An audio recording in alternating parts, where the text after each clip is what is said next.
Next topic start करते हैं, industrial relations.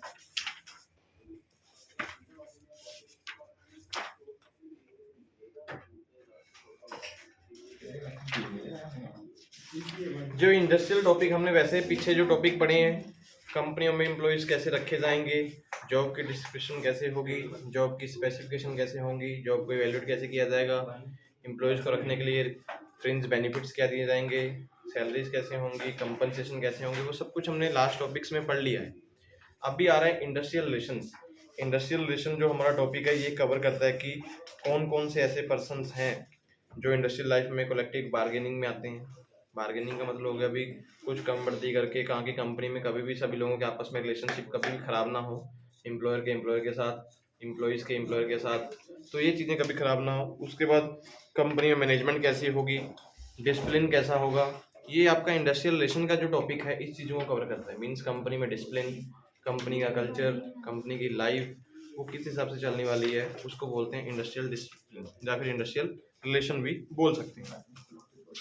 सबसे पहले बात करते हैं अंडर दिस सिस्टम क्या चीज़ चेक किए जाएंगे। ये जो सिस्टम है इसमें क्या कौन सी चीज़ें चेक की जाएंगी। सबसे पहले चेक किया जाएगा women and child labour work employed. क्या कंपनी में इंडस्ट्रियल रिलेशन में चीज़ें पहले चेक कर ली जाएंगी। क्या कंपनी में बच्चों को लेडीज़ को काम पे रखना है तो किस हिसाब से रखना है, वैसे बच्चों को तो माइंड में तो रखते नहीं। दूसरा, living and working conditions were deplorable. जो कंपनी में रहने की कंडीशंस हैं वो हमारे लिए सही फेवरेबल हैं या नहीं है, वो चीज़ भी इसमें क्लियर हो जाता है। थर्ड वन बोल रहे हैं कि हाउसिंग अकोमोडेशन वर्क इनएडिक्वेट। अगर आपने कंपनी ने आपको रहने की फैसिलिटीज़ नहीं है, मीन्स हाउस रेंट अलाउंस वगैरह प्रोवाइड कर रहे हैं या फिर उन्होंने कमरे वगैरह बनाए हुए हैं या घर बनाए हुए हैं, क्या आपके लिए फैसिलिटीज़ अवेलेबल बेस्ट हैं या नहीं है, इंडस्ट्रियल रिलेशन में मैटर ये चीज़ें चेक कर ली जाती हैं। Relationship between employees and employer were impersonal. Company में जो एम्प्लॉयज़ हैं, जो एम्प्लॉयर्स हैं, उनमें रिलेशनशिप कैसे हैं, फैमिली बेस पे चल रहे हैं, पर्सनल बेस पे हैं या फिर इम्पर्सनल बेस पे हैं, मीन्स आपस में ब्लड रिलेशनशिप है, ये चीज़ चेक कर ली जाएंगी। Worker brought under the one roof, strict discipline were maintain by the employers. Company में जितने वर्कर हैं जब उनको एक छत के नीचे लाया जाता है, उनमें जो डिसिप्लिन सबके लिए एक जैसे हैं या नहीं है, सबके साथ भेदभाव तो नहीं हो रहा है, ये भी इंडस्ट्रियल रिलेशंस में मैटर करता है। वैसे तो जो कंपनी के रूल्स होते हैं वो सबके लिए स्ट्रिक्ट ही होते हैं, ऐसा नहीं है भी सब लोगों को फॉलो करने ही पड़ते हैं। Supply and demand for the labour determine the wages. Company में जो सप्लाई और डिमांड चल रही है कंपनी की, अगर कंपनी की डिमांड है, उनमें सप्लाई क्या है, क्या उसके हिसाब से कंपनी में जो लेबर्स हैं उनकी वेजेस सेटिस्फैक्शनल हैं या नहीं है। मान लो कंपनी में प्रोडक्शन बहुत है, डिमांड बहुत ज़्यादा है, कंपनी सामान बेच भी बहुत रही है, अब वेजेस कम हो तो वहाँ पे प्रॉब्लम्स क्रिएट होती हैं। तो इंडस्ट्रियल डिसिप्लिन वहाँ पर भी काम करते हैं, भी कंपनी में रिलेशनशिप तभी अच्छे बनेंगे अगर उनको फेयर वेजेस भी साथ में मिलेंगी। Maximisation of profit was the sole factor. Company में ये भी चीज़ ध्यान रखना चाहिए, सबसे ऊपर सबसे मेन जो प्रभाव कंपनी में रखा जाता है प्रॉफिट को बढ़ाने के लिए रखा जाता है। क्या उसमें फैक्ट्री सिस्टम आपका डोमिनेट है या नहीं है, ये भी इंडस्ट्रियल रिलेशन में मैटर रहता है। अगर कंपनी में सब लोगों के रिलेशनशिप अच्छे हैं तब भी डोमिनेटिंग सिस्टम आएगा ना, कि यहाँ सब लोग प्रॉफिट की तरफ बढ़ाने के लिए देखेंगे। उसके बाद interpersonal relations were extend or eroded to the considerable extent. जो आपके इंटरपर्सनल रिलेशनशिप है, मींस कंपनी में हम बोल देते हैं कि ये मेरा पक्का दोस्त है, ये मेरा पक्का भाई जैसा है, भैया कुछ भी है, ये रिलेशन किस लेवल तक कंपनी में चलते हैं। काम के प्रति भी ये चीज़ें चली जा रही हैं, भी बंदा काम नहीं कर रहा कि आप लोग भी ऐसे कर चलो, लेकिन वो चीज़ें भी कंपनी इंडस्ट्रियल रिलेशन में मैटर करती हैं। अभी बात करते हैं इंडस्ट्रियल रिलेशन होते हैं। इंडस्ट्रियल रिलेशन बहुत चीज़ें क्लियर होगी कि एम्प्लॉयज़ के साथ 3-4 प्रकार के रिलेशन देखे जाएंगे। सबसे पहले relation between employees to employees. जब भी कंपनी में इंडस्ट्रियल रिलेशन की बात होगी तो सबसे पहले देखा जाएगा कि relationship between employees to employees. जो कंपनी में बंदे काम कर रहे हैं उनका आपस में एक दूसरे के साथ रिलेशनशिप कैसे है। अगर वो अच्छे रिलेशनशिप होंगे तो कंपनी लगातार प्रॉफिट जो है मैक्सिमाइज करेगी। अगर यहीं पर ही कॉन्फ्लिक्ट जनरेट होते हैं तो कंपनी इनको कैसे डील करती है, बार्गेनिंग पावर कौन सी कंपनी यूज करती है ताकि सब लोगों के एडजस्टमेंट बनाई जाए। उसके बाद एम्प्लॉयज टू एम्प्लॉयर या फिर एम्प्लॉयर टू एम्प्लॉय कर सकते हैं कि कंपनी के मालिक जो हैं या कंपनी के जो हमारी कंपनी में ओनर्स काम कर रहे हैं या फिर जिन कम डायरेक्टर्स हैं उनके लेबर के साथ रिलेशनशिप कैसे हैं। कोऑपरेटिव बिहेवियर है, आपस में मिलके चल रहे हैं, एम्प्लॉयर लेबर की सुन रहा है और लेबर एम्प्लॉयर्स के भी सुन रहे हैं, तो कंपनी प्रॉफिट में रहने वाली है। बाय द वे कंपनी में ऐसी कोई प्रॉब्लम्स आ जाती हैं, डिस्प्यूट्स खड़े हो जाते हैं, हम बोल सकते हैं कि मान लीजिए स्ट्राइक आ गई, लॉकडाउन आ गया, घेराव हो गया। घेराव भी एक कंडीशन आती है जब लोग सब एम्प्लॉइज कंपनी को घेर लेते हैं कि हमें काम करने नहीं देंगे, ना करेंगे और ना ही करने देंगे, ऐसी भी कंडीशंस आ जाएं, तो वहां पर आपके पास बार्गेनिंग पावर कौन कौन सी, ताकि कंपनी के प्रॉफिट को डील्स किया जा सके। इन सभी चीज़ों को हैंडल करने के लिए company industrial relationship always company में मेंटेन करके चलती है। तो ये दो हम बोल सकते हैं, एम्प्लॉयज टू एम्प्लॉयर्स या फिर एम्प्लॉयज टू एम्प्लॉयज, या फिर ऐसे बोल सकते हैं एम्प्लॉयर टू एम्प्लॉयर।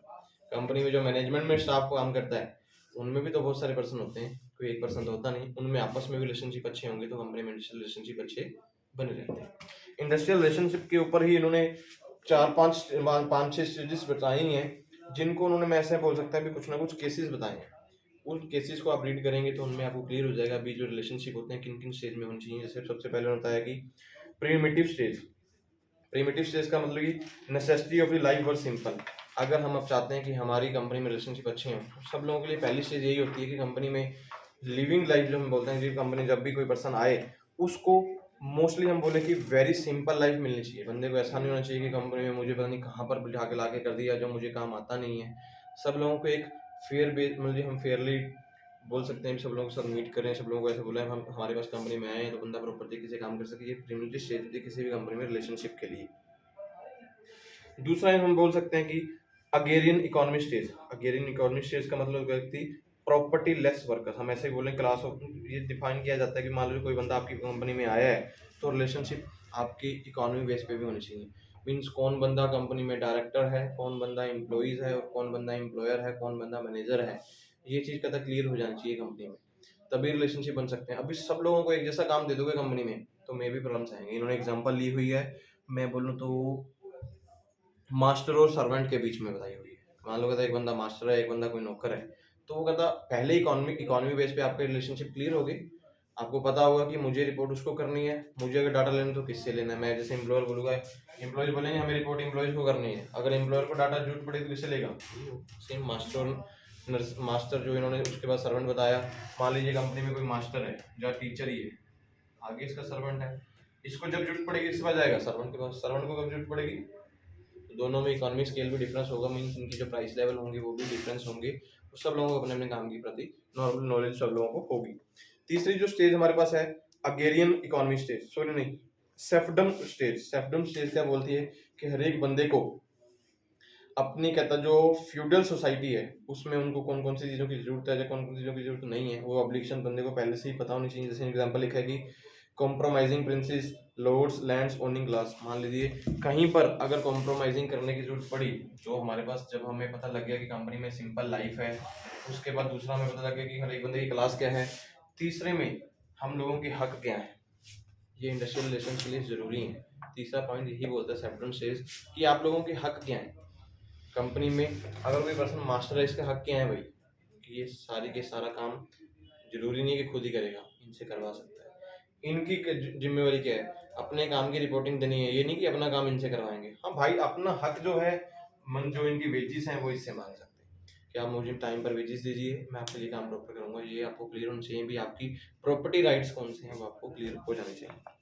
फोर्थ इन्होंने बताया कि हैंडीक्राफ्ट सेज। हैंडीक्राफ्ट सेज क्या बोलती है कि कौन कौन से ऐसे टाइप्स होंगे या कौन कौन सी आपकी कंपनी में प्रोसेस होंगे जिसमें हमें ग्रोथ करने का चांसेस मिलेगा। ये फोर्थ आपकी जो अगली स्टेज है ग्रोथ स्टेज बोल सकते हैं, कि आपकी कंपनी में लगा एक पर्सन मास्टर है, एक बंदा सर्वेंट है। मास्टर को तो पता है कंपनी चला रहा है वो, सर्वेंट को कौन कौन से ऑप्शन मिल रहे हैं, क्या लगातार वो सर्वेंट ही रहेगा, उसको ग्रोथ के कौन कौन से चांसेस हैं। अगर किसी कंपनी में ग्रोथ के चांसेस होंगे तो इंडस्ट्रियल रिलेशनशिप ऑटोमेटिक बनेगी, बंदा लगातार जुड़ा रहेगा, कंपनी से मिलकर काम करेगा। यहाँ पे चांसेस है नहीं, इसको आप 15 साल सर्वेंट बना के रखो, 15 साल बाद इसको भी लगेगा कि मुझे भी आगे बढ़ना है भाई, मुझे भी सैलरी लेके जानी पड़ेगी, क्योंकि मेरे आगे आने वाले टाइम में डिमांड्स बढ़ेंगी, मुझे आज मैं पैसा कम कमा रहा हूँ, आने वाले टाइम में ज़्यादा चाहिए होगा। तो ये अगली स्टेज आपकी जो सेप्टम स्टेज बताई उन्होंने, ग्रोथ स्टेज हम बोल सकते हैं कि आपको कंपनी में ग्रोथ स्टेज के बारे में इंफॉर्मेशन होनी चाहिए। फिर लास्ट में बता रहे हैं कोटेज और पुटिंग आउट स्टेज। कोटेज और पुटिंग आउट स्टेज का मतलब हम ऐसे भी बोल सकते हैं, जैसे जैसे कहते हैं एम्प्लॉइज न्यू इंडस्ट्रीज, जैसे हमारी कंपनी में हम बोलते हैं कि हमारी इकोनॉमी में नई नई कंपनीज आने स्टार्ट हो जाती हैं, न्यू न्यू इंडस्ट्रीज आने से आ सकती हैं। New new industries new feature के साथ, न्यू प्रिंसिपल के साथ, न्यू रूल्स के साथ आएंगी, तो आपको अपनी कंपनी में भी न्यू रूल्स ऐड करने जरूरी हैं। हम ऐसा नहीं बोल सकते कि न्यू कोटेज हम नए नए घर बनाएंगे नहीं, मतलब नए रूल बनाएंगे नहीं, पुराने रूल से काम चलता रहेगा, तो भाई आपकी लेबर जो भागनी स्टार्ट हो जाएगी, मीन लेबर टर्नओवर स्टार्ट हो जाएगी। तो ये स्टेज भी कंपनी में होनी चाहिए, न्यू टेक्नोलॉजी अडॉप्ट करने की स्टेज जिसको हम बोल सकते हैं कि अगर बाय द वे मार्केट में कुछ न्यू टेक्नोलॉजी आ रही है, रिसर्च एंड डेवलपमेंट हम करवाएं आईटी सेक्टर को साथ लेके, उस स्टेज को भी अपनी कंपनी में मेंटेन करके चलें, ये भी हमारी कंपनी के लिए जरूरी होता है। इसको हम बोल सकते हैं न्यू डेवलपमेंट स्टेज। आप अपनी कंपनी में भी डेवलपमेंट करते चले जाइए। अगर पुराना टाइम हाथ से काम करना था, आज के टाइम कंप्यूटर युग का है, तो आप कंप्यूटर युग में आइए। आप लगातार हाथ से मत करना करिए, क्योंकि जो बंदे आपके साथ जुड़े हुए हैं आने वाले कुछ टाइम में भाई रिटायर होंगे या कंपनी छोड़ के जाएंगे।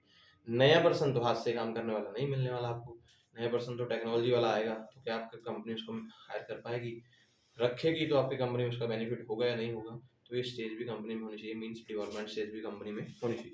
लास्ट वो बोलते हैं कि factory industrial capitalisation stage. Capitalisation हम वैसे बोल सकते हैं कि हमें फ्रेमिंग आउट पहले से ही क्लियर होनी चाहिए कि कंपनी के पास कैपिटल अप्रोच वैसी है कि हम लोग कंपनी में इंडस्ट्रियल रिलेशनशिप बना सकें। क्योंकि जब आप कंपनी में एम्प्लॉयज को रखते हो तो आपको कौन कौन सी चीजें देने की जरूरत होती है, बोनस, कंपनसेशन, फ्रिंज बेनिफिट हमने कल जो पढ़े थे, प्लस जैसे आपकी कंपनी मान लीजिए तो पुराना चल ही रहा था, अब भी कंपनी आपकी आ गई आईटी सेक्टर वाली, या फिर हम बोलते हैं रिसर्च एंड डेवलपमेंट में। यहाँ पे कंपनी मान लो 100 रुपए में काम चला रही थी, मैं एग्जांपल बता रहा हूँ, जब ये सेक्टर आ जाएंगे, ये साल हम बोल सकते हैं कि 2000 का था, अभी आ गया 2023, क्या ये 100 रुपए हिसाब से काम चल जाएगा कंपनी में? तो ये कैपिटलाइजेशन स्टेज भी आपके पास होनी चाहिए कि कंपनी के पास उतना पैसा है अवेलेबल, इन लोगों को हायर कर सकें, इनको extra salaries, extra wages, extra bonus, extra PF, extra ये सही फैसिलिटीज दे सकते हो। तो कंपनी में ये स्टेज भी साथ में चलनी चाहिए, जिसको हम बोल सकते हैं न्यू आईटी सेक्टर भी बोल सकते हैं, या फिर जिसको बोल सकते हैं कि इंडस्ट्रियल कैपिटलाइजेशन स्टेज, कि कंपनी के पास पैसा भी हाल में सब इतना अवेलेबल होना चाहिए। वो तब चल सकता है अगर कंपनी में इंडस्ट्रियल रिलेशनशिप अच्छे होंगे। इंडस्ट्रियल रिलेशन हमने पीछे अभी तक कौन कौन से पॉइंट हमने पीछे पढ़ के भी गए हैं पहले, बी ए वुमेन्स मैनर्स को कंपनी में काम रखना है, नहीं रखना लेकिन काम पे रखना है।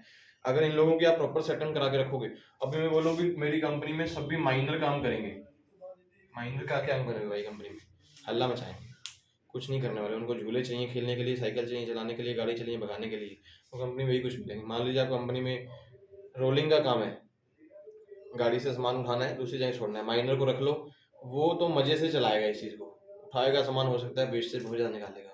वुमेन्स ये काम नहीं कर सकते, वुमेन्स के लिए आपको क्लरिकल काम रखने पड़ेंगे, तो वो आपको प्रॉपर एडजस्टमेंट करनी पड़ेगी। हर एक बंदे को कंपनी में कैपेबिलिटी के अकॉर्डिंग काम दोगे तो इंडस्ट्रियल रिलेशनशिप अच्छे बने रहेंगे। इन चीजों को प्रॉपर मेंटेन करोगे तो प्रॉफिट हाई होगा, तो ये वाली स्टेज अपने आप ही सेटअप हो जाएंगे। अगर कंपनी प्रॉफिट को हाई लेके नहीं चलती तो कंपनी में इंडस्ट्रियल रिलेशनशिप खत्म होते चले जाते हैं। पॉइंट क्लियर हो गया इंडस्ट्रियल रिलेशनशिप क्या होंगी। आगे चलते हैं significance of the industrial relationship. जो कंपनी में इंडस्ट्रियल रिलेशंस होंगे, आपस में जो बंदों के रिश्ते मतलब रिलेशनशिप होंगे, एम्प्लॉयज का एम्प्लॉयज के साथ है, एम्प्लॉयज का एम्प्लॉयर के साथ, उसका बेनिफिट क्या होगा? सबसे पहले इंडस्ट्रियल पीस, कंपनी में लगातार शांति बनी रहेगी, ना तो किसी प्रकार के झगड़े होंगे, सब लोगों को अपने रोल्स एंड रिस्पॉन्सिबिलिटी पता होंगे और सब लोग अपने हिसाब से ही काम करेंगे। किसी भी बंदे को किसी से कोई प्रॉब्लम्स होते ही नहीं है। फिर आप लोग देखेंगे बहुत सारी ऐसी कंपनीज होते हैं जहाँ पे एम्प्लॉयज खुद कहते हैं कि हमें इस कंपनी में जॉब करनी है। रीजंस क्या होते हैं कि वो अपनी सभी स्टेज को मेंटेन करके चल रहे होते हैं, जो एम्प्लॉयज के बेनिफिट है उनको देते चले जाएंगे, एम्प्लॉयज को भी पता है कि हमें कंपनी को क्या बेनिफिट देने हैं, वो भी उन लोगों को देते चले जाते हैं। दूसरा, इंडस्ट्रियल डेमोक्रेसी। इंडस्ट्रियल डेमोक्रेसी का मतलब होता है कि हर एक कंपनी में अगर इंडस्ट्रियल रिलेशनशिप अच्छे होंगे, उनका बेनिफिट होगा, इंडस्ट्री में डेमोक्रेसी लेवल बना रहेगा। हर एक बंदा एक दूसरे से मोटिवेट होता चला जाएगा, मोटिवेट होके हर एक बंदा मैनेजमेंट को पता होगा एम्प्लॉयज को किस जॉब पे लेके जाना है, मींस किस लेवल पे आगे बढ़ाना है, और एम्प्लॉयज को भी पता होता है कि हमारे लिए कौन कौन से चांसेस हैं आगे बढ़ने के लिए, तो वो डेमोक्रेसी लेवल भी बना रहता है। हम लोग एक जगह पे नहीं रुकते हैं एम्प्लॉयज कंपनी में। आपकी चाहे अकाउंट्स, मान लीजिए आप एचआर डिपार्टमेंट में जॉब पे चले गए या अकाउंट्स में चले गए, चाहे डिपार्टमेंट वही रहेगा, लेकिन आने वाले टाइम में आपकी जो अहदा है वो आगे बढ़ता चला जाएगा, सैलरी बेस पे आप लोग आगे बढ़ते चले जाएंगे। थर्ड आता है कि इम्प्रूव्ड प्रोडक्टिविटी। अगर कंपनी में रिलेशनशिप अच्छे होंगे तो प्रोडक्शन लेवल टाइम के अकॉर्डिंग कंपनी बढ़ेगी। अगर आज कोई कंपनी एमएसएमई स्टार्ट हो रही है, मीडियम स्केल स्टार्ट हो रहा है, तो आने वाले साल में ये क्या हो जाएगी, हाई स्केल में आएगी। ऐसा कुछ नहीं बोल सकते कि लगातार मीडियम स्केल में रहेगी, क्योंकि जब कंपनी को काम करना स्टार्ट करेगी, आज मैं अगर 100 रुपये में काम कर रहा हूँ, तो क्या आने वाले अगले सालों में मेरे पास 100 रुपये रहेंगे? अगर मैंने प्रॉपर इन्वेस्टमेंट अच्छी की है तो हो सकता है कि 110 हो जाए, हो सकता है कि 120 हो जाए, हो सकता है 130 हो जाए, मेरी अच्छी इन्वेस्टमेंट है। रिलेशनशिप मेरी सॉरी इन्वेस्टमेंट अच्छी नहीं है, मेरी रिलेशनशिप कंपनी में अच्छी नहीं है, तो 100 हो सकता है 90 भी रह जाए, 80 भी रह जाए, 70 भी रह जाए। तो अच्छे रिलेशनशिप होंगे तो कंपनी में प्रोडक्शन बढ़ेगी, प्रॉफिट बढ़ेगी तो प्रॉफिट भी बढ़ेगा, प्रॉफिट बढ़ेगा तो कंपनी का पैसा भी बढ़ेगा, लेबर लगातार कंपनी के साथ जुड़ती चली जाएगी। बेनिफिट टू द वर्कर्स, जितनी कंपनी में रिलेशनशिप अच्छे होंगे बेनिफिट वर्कर्स को भी मिलते हैं। कैसे कैसे बेनिफिट मिल सकते हैं, मीन्स उनको एक्स्ट्रा हम बोल सकते हैं PF facility, ESI facility, bonus, compensation, fringe benefit, house rent allowance, travelling allowance, tiffin allowance, servant allowance, ये सभी चीज़ें धीरे धीरे कंपनी में मिलनी स्टार्ट हो जाएंगी अगर कंपनी में रिलेशनशिप आपके अच्छे होंगे। अभी कंपनी में एम्प्लॉयज़ के साथ या फिर एम्प्लॉयज़ के एम्प्लॉयर के साथ रिलेशनशिप अच्छे नहीं है तो कंपनी में क्या होंगे, लॉस होने स्टार्ट होंगे, कंपनी में झगड़े होंगे डेली बेस से। हो सकता है कि लेबर आपकी कंपनी छोड़ के जाना भी स्टार्ट करेगी। अगर लेबर लगातार कंपनी से जुड़ी हुई, कंपनी प्रॉफिट कमा रही तो कंपनी भी आपको प्रॉफिट देना स्टार्ट कर देगी। फिर आता है आपके पास थ्योरीज और इंडस्ट्रियल रिलेशंस। कुछ थ्योरी बताई है इन्होंने इंडस्ट्रियल रिलेशनशिप में। अगर थ्योरी यूज करना चाहते हो दो थ्योरी बताई है सबसे पहले, political versus apolitical theories. Political theories की बात करते हैं भाई। पॉलिटिकल थ्योरी क्या करती है, इकोनॉमिक पर्पस सोसाइटी। पॉलिटिकल जो हम लोग सिंपल से वर्ड में बात करें, पॉलिटिकल पर्सन, आपने पॉलिटिक्स के बारे में तो सुना ही है। पॉलिटिक्स में क्या होता है, पॉलिटिक्स में क्या होगा, आपको सबसे पहले बहुत कुछ बताया जाएगा लेकिन जब देने की बात होगी तो कुछ अलग होगा। कंपनी में जब आपने को रखना है, जब कंपनी ने आपको लगता है कि आपके साथ अच्छे रिलेशन बनाना है तो पॉलिटिकल थ्योरी यूज करते हैं मोस्टली कंपनी वाले। आप अपनी हमारी कंपनी ज्वाइन कीजिए, हम 1 से 6 महीने आप काम कीजिए, आपको सैलरी बढ़ा देंगे। स्टार्टिंग में ऐसे ही बोल दिया जाता है, बोलिए आपको रख दिया 8500 में पहले महीने पे, आपने बोला मेरे को 10,000 चाहिए, फिर बोलते हैं 6 महीने काम करो, परफॉर्मेंस अच्छी होगी तो आपकी सैलरी बढ़ा देंगे। अगर मैं लगातार 6 महीने किसी कंपनी में काम कर लेता हूँ, मुझे कंपनी की नॉलेज आ जाती है, तो हम कंपनी को बोल नहीं सकते, क्योंकि कंपनी का रूल क्या होता है भाई, आने वाले साल में अप्रैल में जाके या मई में जाके ही आपका इंक्रीमेंट होगा। तो कंपनी की आपकी 6 महीने में सैलरी बढ़ाती है, लेकिन स्टार्टिंग में बोल देती है कि हमें क्या कर देती है, मोटिवेट कर देते हैं कि भाई आने वाले 6 महीने में आपकी सैलरी बढ़ जाएगी। ये नहीं कहते कि 10,000 बढ़ जाएगी भाई, जब 6,000 बढ़ा 6 महीने बढ़ा भी देंगे तो 8500 से 8800 कर देंगे, ज़्यादा 9,000 कर देंगे, हम लोग भी सेटिस्फाइड हो जाते हैं। ये इंडस्ट्रियल रिलेशनशिप में थ्योरी यूज की जाती है। बोलेंगे कुछ और, करेंगे कुछ और, आपको दिखाएंगे कुछ और, बोलेंगे करने का कुछ और होता है, ऐसे बोल सकते हैं। लेकिन ऐसा नहीं होता कि आपके फेवर में काम नहीं करते। अगर आपको 8500 में रखा है तो बोलेंगे भी नहीं, हम आपकी सैलरी नहीं बढ़ाएंगे, बढ़ा देंगे, उतनी नहीं बढ़ाएंगे जितनी आपको बोलेंगे भी, पूरे साल बाद इंक्रीमेंट लगता है तब उसमें बढ़ जाएगी आगे जाके, अगर परफॉर्मेंस अच्छी होगी तो। एक होती है अपॉलिटिकल।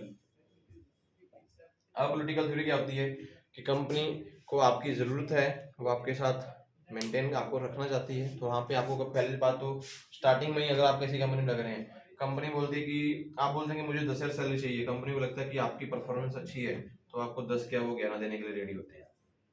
ये पॉलिटिकल थ्योरी होती है, कंपनी आपको मोटिवेट पहले ही कर देती है, 10 नहीं भाई हम आपको आने जाने का खर्चा भी देंगे, टोटल 11,000 देंगे। आप खुश हो जाते हैं, कंपनी में लग जाते हैं, कंपनी की परफॉर्मेंस कभी भी डील नहीं होती। कई बार कंपनी क्या करती है, सैलरी आपकी 10,000 है, पॉलिटिकल थ्योरी कंपनी आपको बोल देती है कि हम लोग आपको बोनस देंगे, पीएफ भी काटेंगे, ईएसआई भी काटेंगे, आपके इंश्योरेंस भी देंगे, ये फैसिलिटीज आपको देंगे। तो ये वाली थ्योरी भी कंपनी यूज करती है कि भाई आपको पैसा चाहे सैलरी कम मिल रही है, मान लो 88-85 के बोलेंगे ये फैसिलिटीज दे रहे हैं, हम लोग बोलते हैं हमें बेनिफिट ही है। तो ये थ्योरी भी कंपनी में यूज कर ली जाती है कंपनी में इंडस्ट्रियल रिलेशनशिप को बनाने के लिए। दोनों थ्योरीज कंपनी में फेवर के लिए ही काम करती हैं। इसी थ्योरी के बाद हम देखेंगे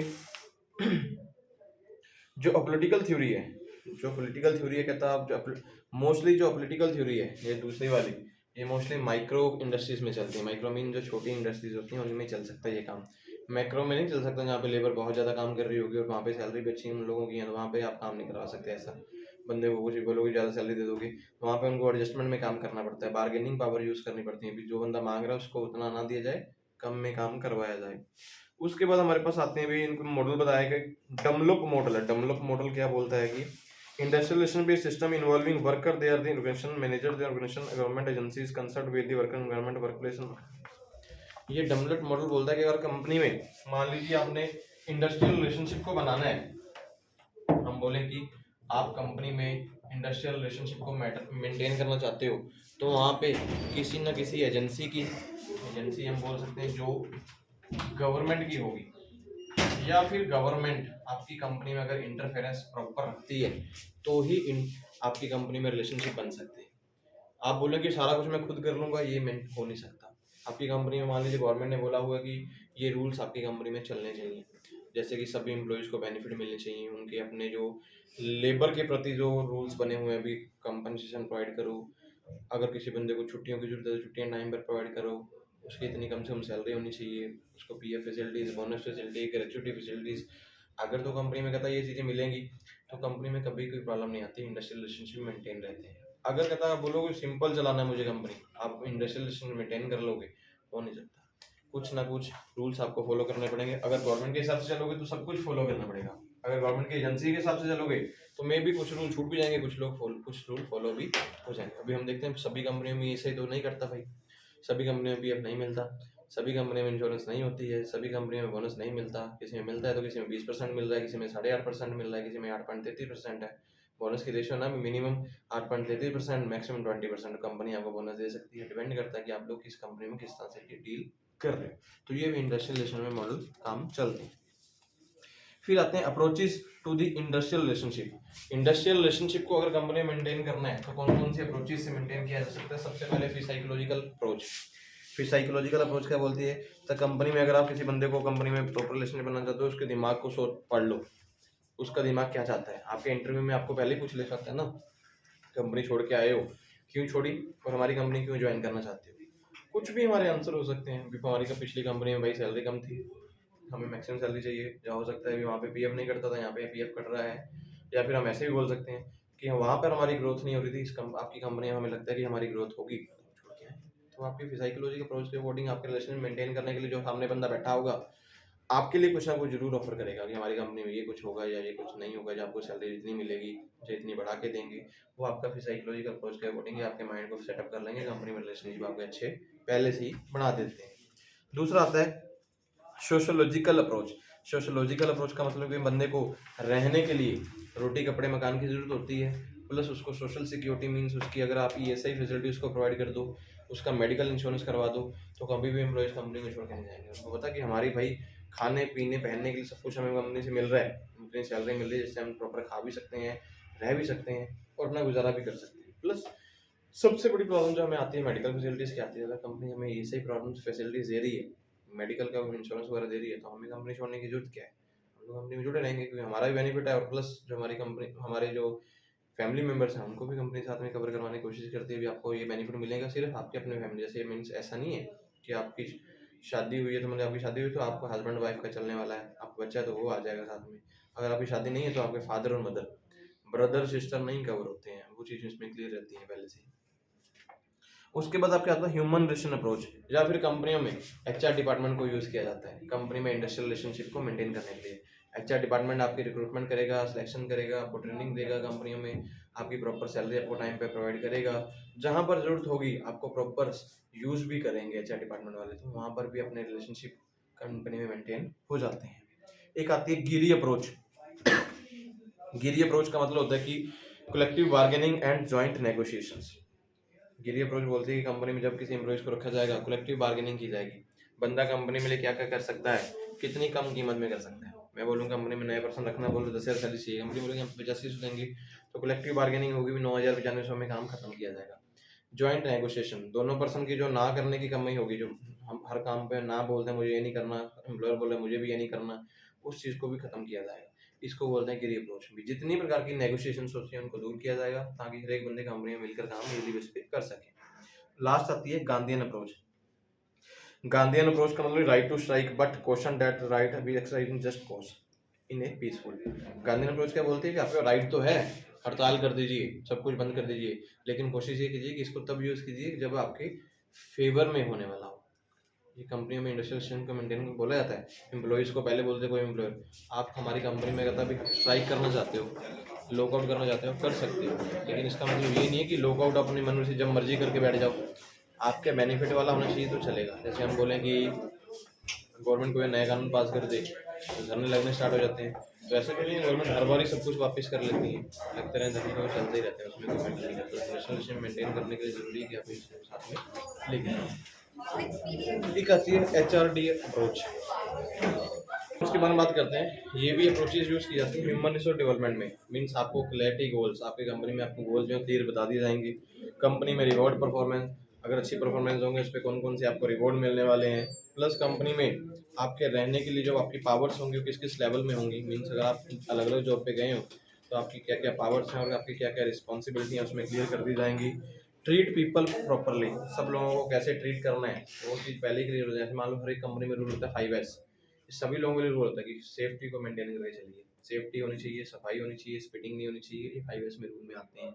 उसके बाद फॉलो 2 वे कम्युनिकेशन चैनल्स। हमारी कंपनी में 2 वे कम्युनिकेशन होनी चाहिए, टॉपवर्ड टू डाउनवर्ड, डाउनवर्ड टू टॉपवर्ड, या फिर हॉरिजॉन्टल और वर्टिकल होनी चाहिए। कौन बंदा किसको रिपोर्ट करेगा ये पहले ही क्लियर हो जाना चाहिए, तो कंपनी में इंडस्ट्रियल रिलेशनशिप मेंटेन रहते हैं। Settle issue of automation. अगर मान लीजिए कंपनी में किसी प्रकार के इशू आ रहे हैं, ट्रस्ट बेस पे या फिर अंडरस्टैंडिंग बेस पे उनको सॉल्व करने की कोशिश कीजिए। उनके लिए ऐसा नहीं है कि आप केस लगा दो, जो कुछ मर्जी हो जाए, झगड़ा हो जाएगा या पुलिस थाने में चले जाओ, ऐसा कभी नहीं होना चाहिए। अगर कोई प्रॉब्लम आ रही है उनको वहीं पर ही सॉल्व करवा दिया जाना चाहिए। Parties to the industrial relationship. Industrial relation में कौन कौन से पर्सन होते हैं? सबसे पहले इंडस्ट्रियल रिलेशन पार्टीज में आएंगे एम्प्लॉइज, एम्प्लॉयर्स, एम्प्लॉयर्स के रिप्रेजेंटेटिव या फिर एम्प्लॉयज के रिप्रेजेंटेटिव्स। एम्प्लॉयज जब खुद आता है तो सिंगल पर्सन हो गया। एम्प्लॉय के रिप्रेजेंटेटिव कौन से होंगे? मान लीजिए आपने ट्रेड यूनियन हायर करके रखी हुई है, ट्रेड यूनियन में आप मेंबर हैं, तो ट्रेड यूनियन आपकी रिप्रेजेंटेटिव हो जाएगी। एम्प्लॉयर जब एम्प्लॉय से डायरेक्ट बात कर रहा है तो वो खुद हो गया आगे। कई बार एम्प्लॉयर का रिप्रेजेंटेटिव, गवर्नमेंट हम एम्प्लॉयर को लगता है कि मैं खुद जाऊंगा तो और बात बिगड़ जाएगी तो अपनी जगह पर किसी और बंदे को भेज जाएगा। जैसे मान लो हम देखते हैं धरने लग जाते हैं, तो गवर्नमेंट ऐसा तो नहीं है अभी प्रधानमंत्री सीधा आ जाएगा बात करने लोगों के साथ, नहीं आता। उनको पता है कि भी कोई बंदा ऐसा हानिकारक भी हो सकता है जो हमें हार्म कर सकता है, तो अपने में से किसी न किसी मेंबर को, जो बंदा उनकी सोसाइटी में से फाइंड करते हैं कि जो बंदा हमारे फेवर में काम कर सकता है, जब बातचीत कर सकता है, उनको बोलते हैं। तो ये कंपनी में पार्टीज होती हैं। उसके बाद सिंडिकेट लाइफ। सिंडिकेट के लिए हम बोल सकते हैं कि आपके पास जो भी रजिस्टर्ड ट्रेड यूनियंस होंगी या कोई ऐसी लेबर यूनियन आपने बनाई हुई है या सभा आपने ऐसी कोई क्रिएट की हुई है, वो पर्सन्स जो किसी न किसी झगड़े को सोल्व कराने के लिए हम कंपनी में काम करेंगे या इंडस्ट्रियल मेंटेन करेंगे। उसके बाद आता है एडमिनिस्ट्रेशन। एडमिनिस्ट्रेशन मतलब कंपनी में जितना स्टाफ काम कर रहा होता है वो भी इंडस्ट्रियल रिलेशनशिप बनाने के लिए जिम्मेवार होता है। कंपनी में टाइम पर सैलरी देना, सबको अपनी सैलरीज देना, सबको ट्रेनिंग देना, rules and regulation banana. Executive branch of government. अगर मान लीजिए कंपनी में इंडस्ट्रियल रिलेशनशिप मेंटेन नहीं हो रहे हैं तो कंपनी ने, जो गवर्नमेंट ने एग्जीक्यूटिव ब्रांच बनाई हुई है, जैसे हम बोले कि कंपनी का रजिस्ट्रार या फिर गवर्नर ऑफ स्टेट या फिर गवर्नर ऑफ डिस्ट्रिक्ट, जिसको हम बोल सकते हैं, ऐसे बोल सकते हैं, तो उन पर्सन के पास भी हम लोग जा सकते हैं कंपनी में रिलेशनशिप मेंटेन करने के लिए। इंडस्ट्रियल रिलेशन की आगे बात करते हैं। इंडस्ट्रियल रिलेशन में जो रोल तो सिंपल आएगा, चैलेंजेस सीधा आते हैं। जो अगला टॉपिक लिखा है तो बहुत क्लियर है, मैं वर्डिंग में फिर बता देता हूँ। इंडस्ट्रियल रिलेशन हमने पहले ही बात कर लिया कि दो मेन कंपनी में काम चलते हैं कि इंडस्ट्रियल रिलेशन मेंटेन करने तो एम्प्लॉयज और एम्प्लॉयज, एम्प्लॉयर तो एम्प्लॉयज के बीच में होने चाहिए। इसमें जो रिलेशनशिप अगर आप देखने जाओगे तो contrast between HRM and industrial relation में आता है कि human resource management versus industrial relationship, इन दोनों को साथ में लेके चलना हो तब भी कंपनी में इंडस्ट्रियल रिलेशनशिप जो मेंटेन हो सकते हैं। अभी कंपनी कहती है कि हमारी कंपनी में इंडस्ट्रियल रिलेशनशिप के ये रूल्स एंड रेगुलेशन है, ह्यूमन रिसोर्स डिपार्टमेंट बोले कि हम अपने हिसाब से चलाएंगे, तो ये नहीं हो सकता। आप लोग कंट्रोवर्सी नहीं दिखानी है, दोनों को सेम लाइन में सेम दिशा में आगे बढ़ना होगा, तभी कंपनी में इंडस्ट्रियल रिलेशनशिप जो है चल सकते हैं। इन्होंने चैलेंजेस की बात की है। चैलेंजेस क्या होंगे? सबसे पहले आपके जो एचआर डिपार्टमेंट वाले पर्सन होंगे प्रोफेशनल होने चाहिए, जो इंडस्ट्री की हार्मनी के बारे में नॉलेज रखते हैं कि इंडस्ट्री को नुकसान कहाँ कहाँ पे हो सकता है। वही पर्सन कहता कंपनी के फेवर में बात कर सकता है। अभी किसी बंदे को पता ही नहीं कंपनी का नुकसान कहाँ कहाँ पे हो सकता है, तो बंदा कंपनी के फेवर में कैसे काम करेगा। दूसरा उन्होंने बोला कि it is a paradox that when things are going good, credit is not given to the HR team but the figures are pointed at them in time of crisis।